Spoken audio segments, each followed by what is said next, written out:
What's up guys, it's Endymion, and the world in the past few years has gone crazy, which is putting it mildly. Many of our favorite franchises from movies, TV, and even games have all become virtue-spewing messes, with concepts like diversity and inclusion mattering more than telling good stories. For the past few years, I think it's safe to say that the world as we know it has gone from rational to a maelstrom of wokeness. But what is wokeness? That word gets thrown around a lot, with it meaning to be awake and to be alert to racial prejudice and discrimination. But there's another definition for it, but you won't find it in any dictionary. And that's when something is woke, it usually means it's garbage, a charade, and at its core, it's utterly soulless. And with so many companies out there trying to force political messages down your throat from everything including Hollywood films and games, it's becoming clear that as a people, we're growing tired of it. The course of human history has what we call eras, like the Cold War era for example, or the Backstreet Boys era, which I'm particularly fond of myself. Anyway, our society is currently being drowned in what I would call the woke era.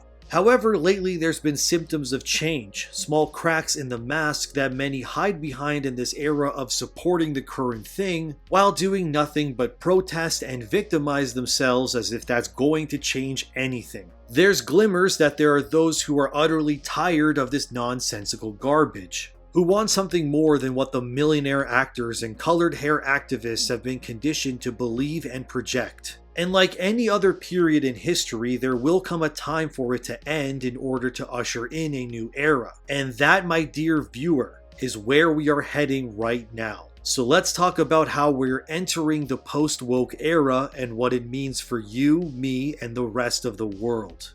If you've been following the channel for a long time, you know that I have been completely against accepting the current way things are. From the politics, the echo chambers, and the tribalism of today's people, most of it makes me shake my head in disappointment, as I wonder how we got ourselves to this point. You have things like the Proud Family on Disney Plus parading their characters around talking about the history of slaves, in order to gaslight the TikTok and Twitter addicts into sharing and absorbing the message, and then raging out as they think they're fighting injustice by sharing a clip of a show financed and produced by a billionaire corporation known for bending the knee to China and others. All while using devices like iPhones and laptops to call an end to slavery and discrimination, while not realizing the very products they view these clips on are largely made by and supplied via the exploitation of slave labor.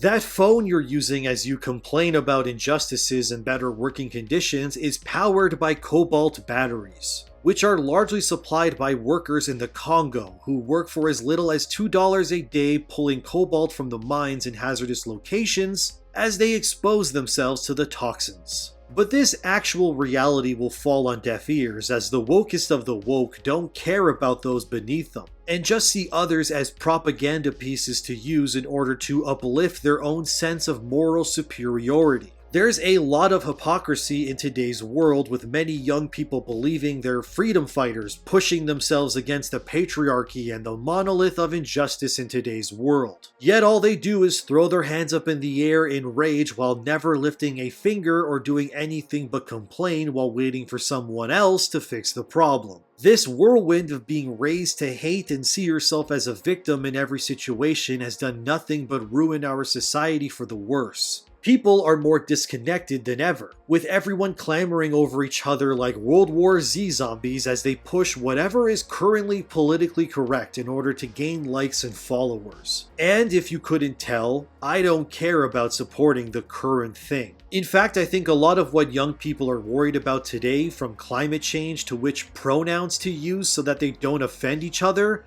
it's all just a giant waste of time. Because all it takes is a single article or viral video to completely blind the majority of people into fighting each other, not realizing that if they just listen to one another instead of always looking for a reason to hate one another, they could actually bring about real change for once in their lives. But like I said, there are now cracks in the facade, and it's clear that people are largely fed up with this useless ideological pursuit of self-righteousness. Wokeified content is dying, with many shows and even games being largely rejected by today's audiences, with examples like Saints Row completely bombing after changing for a modern audience, even after fans pleaded that the studio go back to their roots, but Volition thought they knew better and instead doubled down on all the virtue signaling nonsense. And all that did was cost their publisher $100 million in making the game a reality. And it severely underperformed, which led to over $46 million in losses. On the other hand, you have Hogwarts Legacy, which was made with the idea of being a Harry Potter fan's dream game. And even though woke mobs tried to cancel it due to J.K. Rowling's views, Legacy's sales are now surpassing even that of Elden Ring, which is not bad for a game about kids with wands. That didn't stop the cult-like mobs attacking others for playing it, with many streamers and media outlets bending the knee to these mobs in fear of retribution. Wired.com's review of Hogwarts Legacy is the perfect example of this, with the site giving the game a 1 out of 10 solely for the fact that the reviewer knew if they didn't bend the knee, their so-called ally friends would eat them whole and ruin their career. You see, there's a rotten tribalism in today's journalism spheres, as well as many other industries. Companies refusing to hire someone based on personal beliefs or who they voted for. You know, things that usually have nothing to do with the actual job whatsoever. And this is how you end up with places like Disney, which is a company that largely advertises themselves as being inclusive and diverse in their franchises. Yet they also do things like hide Chadwick Boseman's face in posters for Chinese audiences, as well as minimizing Finn on posters of Star Wars in China due to their distaste for black people. For a company to champion things like same-sex marriage and gender identities, it's hypocritical to not promote your content the same throughout the world, but that's where we are now, where companies will pat themselves on the back for breaking barriers while also bending the knee where necessary in order to make money overseas. And it's costed Disney dearly, with the company recently laying off over 7,000 employees, which CEO Bob Iger said was necessary to address the challenges they're facing today. Iger went on to say that the landscape of modern entertainment has changed and that these layoffs will help to reduce operating costs across Disney by $5.5 billion, which Iger said needs to happen in the face of what he calls a challenging economic environment. And while Disney's overall revenue grew by 13%, the company as a whole still had an operating loss of over $1.1 billion. And Iger says Disney's priority is still Disney Plus, which they anticipate to become profitable by the end of 2024, which, mind you, is over 5 years since it first launched. Then you have places like Warner Brothers also reeling in money with their pursuit of wokeness, leading to disastrous circumstances that have led to the entire restructuring of the company. After pushing things like Gay Superman and less than stellar games like Gotham Knights, Warner has lost millions in chasing the woke crowd, but the thing about the woke crowd is that they don't actually support anything. They just like the idea of supporting things and then telling others to go support it, which leads to those people telling others that they should support the thing so that they don't have to spend money themselves. And this all leads to a whole lot of virtue signaling and things like empty theaters and underperforming games and comics. There's even businesses on a local level who've suffered from pushing this ideological nonsense. In 2017, an Australian lesbian-owned vegan coffee shop called Handsome Her decided to implement an optional 18% tax on male customers, which in their mind was designed so male customers could pay for the gender pay gap, which, by the way, it doesn't exist. The coffee shop was advertised as a safe space for women and also gave priority seating to female customers over men. Of course, this led to backlash as complaints stated the coffee shop was implementing reverse sexism tactics. And this all led to the cafe closing their doors a mere 2 years after opening, with its co-owner Alexandra O'Brien stating the business didn't work because of how fragile masculinity is, and said the cafe would have worked, but it was due to the patriarchy that it failed. If there's anything we can all agree on is that sexism is very bad for business, But like I said, we're seeing the consequences of these practices across many industries, and thankfully there are those who are standing against it. Actors like Idris Elba have openly stated that he's sick of identity politics and doesn't wish to be seen as the first black man of anything but to simply be himself. Idris went on to say, quote, "As humans, we are obsessed with race, and that obsession can really hinder people's aspirations, hinder people's growth. Racism should be a topic for discussion. Sure, racism is very real, but from my perspective, it's only as powerful as you allow it to be. I stopped describing myself as a black actor when I realized it put me in a box. We've got to grow, we've got to. Our skin is no more than that. It's just skin. Rant over." End quote. Idris is a real one for this, and he's right too. The world is so obsessed with identity and skin color, but in the end, it doesn't really matter. You also have other actors like Emily Blunt, who recently said she's tired of strong female characters and she has no interest in playing them. She went on to say, quote, "It's the worst thing ever when you open a script and read the word strong female lead. That makes me roll my eyes. I'm already out, I'm bored, those roles are written as incredibly stoic, you spend the whole time acting tough and saying tough things." End quote. Then there's places like the Marvel Cinematic Universe, or as Nerdrotic calls it, the MCU, which has had its most divisive catalog of releases in its lifespan due to the quality and quantity of its content ranging from good to god-awful. Kevin Feige even said he wanted there to be more female superheroes than male ones during Phase 4. And with so many shows either ruining the legacy male heroes like Hawkeye or Hulk for their female versions, I would say Kevin got his wish. But he may have wished he hadn't, since none of Marvel's or Star Wars' series even broke the top 15 most streamed shows in 2022. And what's extra hilarious is that the legendary Seinfeld even managed to make it on the most watched shows list. Seinfeld came in at number 10 with 19.3 billion minutes watched. It even beat Netflix's Wednesday series, and number 1 was of course Stranger Things. But it's amazing that a comedy sitcom from the 90s beat every single new Marvel and Star Wars show. That, my friends, is the power of George Costanza. It's not you, it's me. You're giving me the "it's not you, it's me" routine? I invented "it's not you, it's me." Nobody tells me it's them, not me. If it's anybody, it's me. All right.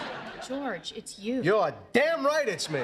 Unfortunately, there has been a major loss in this battle when it comes to chasing identity politics, which is The Witcher. When Henry Cavill announced he left the series, it spelled doom for fans across the world, especially since Henry has said he would be committed to Netflix's 7-season plan for this series, with his only want being that the show continues to tell great stories. And then a year later, he left. And Netflix is feeling the hit because of this, but that's what happens. And the way fans have reacted to Netflix's handling of The Witcher is the perfect example of the post-woke era coming to light. We are tired of being talked down to, tired of seeing our heroes being bastardized and ruined in the pursuit of virtue signaling. We're tired of having the things we love being mutated until they don't resemble what we loved in the first place. Of course, wokeness will still exist in some way no matter what. Because if there's anything people are afraid of these days, it's being wrong and then being called out on it for the world to see. I'm sick of millionaire actors and producers accepting awards on stages telling the common folk that they know better than them, that we need to reduce our carbon emissions, eat bugs, and live in a pod, while they fly in private jets that produce more carbon emissions than you'll do in a lifetime. One of these people who's fighting the good fight is Konstantin Kisin, the co-creator of the YouTube channel Trigonometry. He's a Jewish man born in the former Soviet Union, and he too believes that free speech is the single most important thing we should fight for, and that woke identity politics will destroy our society if we allow it to continue down its path. After you watch this video, go watch some of the things he said, because he's fighting the good fight like me and so many others. Because everything woke will turn to garbage, and it is truly up to me and you to strongly oppose these things and call them out for what they are. Because if we don't, that's how you end up with reverse sexism cafes, or brain rot shows like She-Hulk, and terrible games like the Saints Row reboot. But I am noticing that the things that are selling the best and being critically compensated are largely projects that revoke these woke concepts. Movies like Spider-Man No Way Home show what happens when you don't attack your audience and instead just deliver what the fans want. With that movie making over $1.5 billion during the pandemic, may I add, which is insane. Or movies like Top Gun Maverick, which respected its own legacy and delivered a thrilling blockbuster devoid of wokeness. And that movie flew its way to well over $1 billion as well. Hogwarts Legacy is crushing it with how well it's doing despite the hate mob. And even Atomic Heart, which releases the day this video goes live, will likely sell a lot too despite controversies. What I'm trying to say is that the end of identity politics and wokeness is slowly coming within our reach. There's going to be a lot of pushback from companies who will try to convince us that we do in fact want more things like She-Hulk or the Obi-Wan Kenobi show. But the evil of the world will always win as long as the good people do nothing. And me making this video will likely put me within the crosshairs of those who want to silence and ruin anyone who stands up against this ideological nonsense. But the truth is that all of these videos that people like myself, Nerdrotic, RK Outpost, and so many others are making may seem like rage bait to some, but the truth is because of content creators willing to stand defiantly against the mega corporations that we're finally seeing some real change. You have stuff like Ant-Man and the Wasp: Quantumania, which just came out recently and is doing great at the box office. Even though the movie is almost entirely CGI, which was hard on the eyes for me at least. But the fact it's doing so well despite critical reviews is because the movie has Kang, of course, but also because there's nothing controversial about it. There's no talking down to the audience, no Sam Wilson telling American senators that they need to do better, no She-Hulk invalidating the Hulk's pain and anger because he's not a woman. It's just a movie that wants to help people escape the craziness of today and get lost in it. And believe me that these companies are taking notice that people are sick of this nonsense. And I think we'll definitely be seeing less identity politics and woke garbage in our media as time goes on.